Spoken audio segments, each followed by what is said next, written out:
She's back.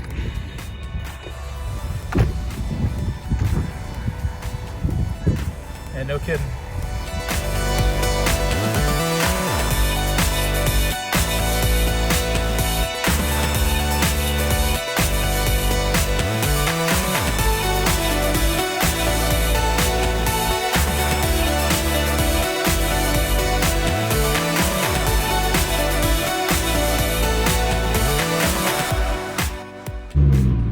Good morning, GT family.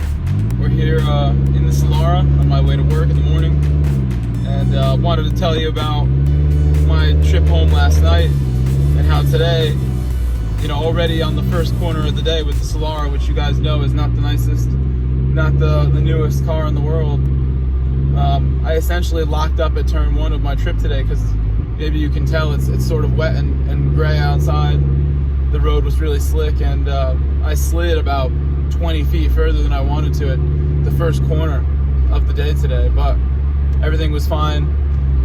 I'm now on the highway. I've been in traffic the entire time, but now traffic is easing up and speeds are increasing, and I'm just gonna go in the right lane now just to be careful,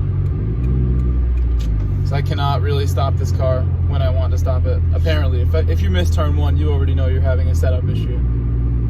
But that's not the only drama. I mean, today I'm going to be driving not just turn 1. Today I'm going to work, not once but twice. We're going to, you know, southern Connecticut and then all the way down to Manhattan from where I live in the middle of Connecticut.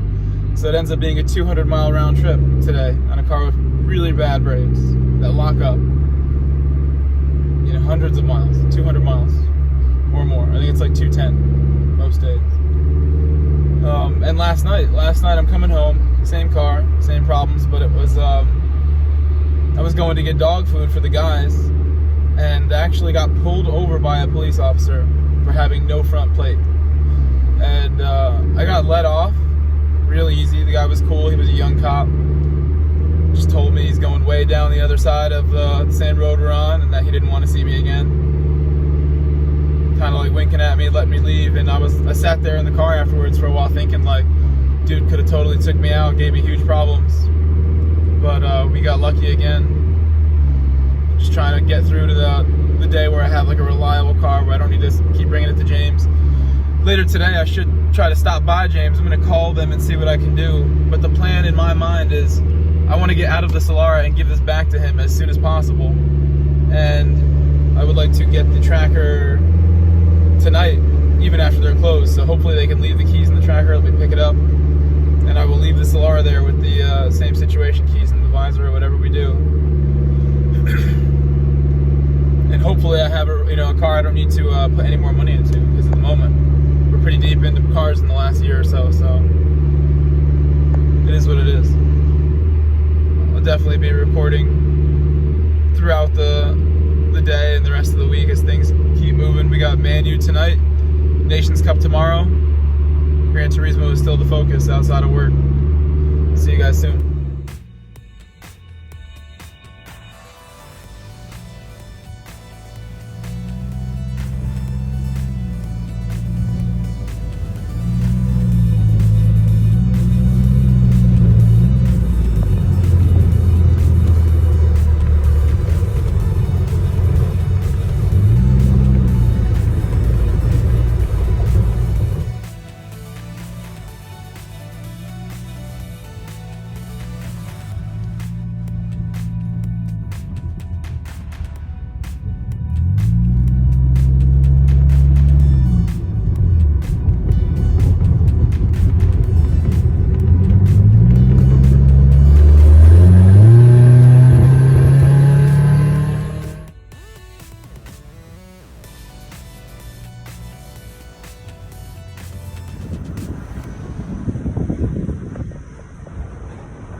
Actually, and I just started the Solara and put it into gear, and immediately the car shuts down and had no power. So that this was a good moment to capture, start recording. Right now it's running. I mean, it took 4 attempts of revving it a little bit and pumping throttle to keep it moving.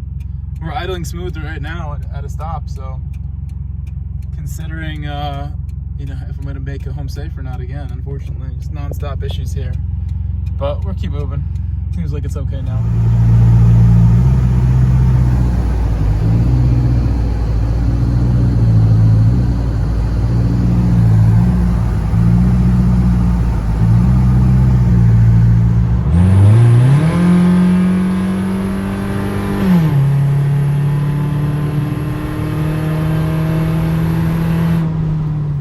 What's up, GT family? What's going on? We're back.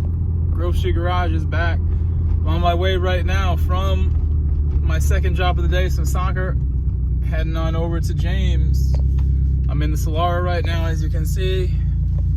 And the plan is I'm gonna drop off the Solara and leave the keys in the mailbox for James, and I'm gonna pick up the Tracker. The Tracker had a master cylinder replaced, a slave cylinder, because my clutch pedal went super soft, as you may have seen in the last episode. I'm praying that I don't have another problem with this truck. I'm praying that he doesn't charge me for this. We're gonna find out tomorrow on that.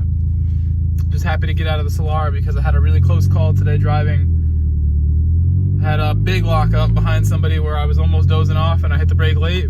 Went sliding. This guy had to sort of avoid me in a way, but no harm done. But it just, it got my heart pumping. The smell of the burnt rubber from the big lockup was unpleasant. I just had to think, like, what if I hit this guy, I gotta get out of the Solara immediately.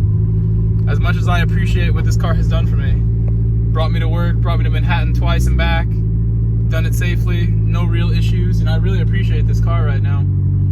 As much as I appreciate it, the brakes are just, they need to be worked on before this thing's safe. And even if those were fixed, there's a million other things that could go wrong with this car. Even though they're not right now, they could. We heard from James and his mechanics that fuel lines are a problem. Many parts are corroded underneath, including wires and all types of stuff. So the sooner that we get back the Tracker, the better. Here we are, leaving Traders.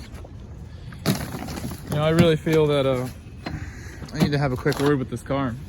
The car's been so good to me. I haven't been killed driving it yet. I think we're gonna make it to James. Another couple miles. Just want to say thank you, Solara. If this is the last time I ever drive you, you've done good. You've been good to me. I'm glad I found you. I'm glad you kept me safe, made me money. Thank you, Toyota Solara.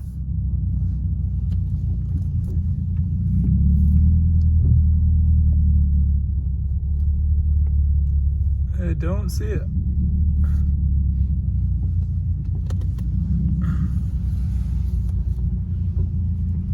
There it is, hiding over here. There you are. So I gotta switch them. So here we are, guys. Potentially the last time you're gonna see the Solara. Potentially, unless I come up with some money and decide I want to spend it on that, which I don't. Gotta take my plate off, but she's back, guys. The Tracker is back. Hopefully, no more problems from you. But we owe a big special thanks to the Solara, everybody. Thank you for your prayers, guys. We made it. One last time. Let's get a start up. We'll start action for you guys. Here we go.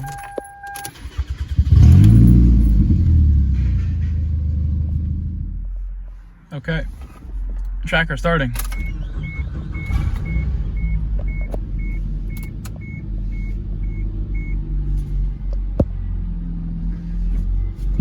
All right, e-brake off. First gear. Oh, we got a clutch.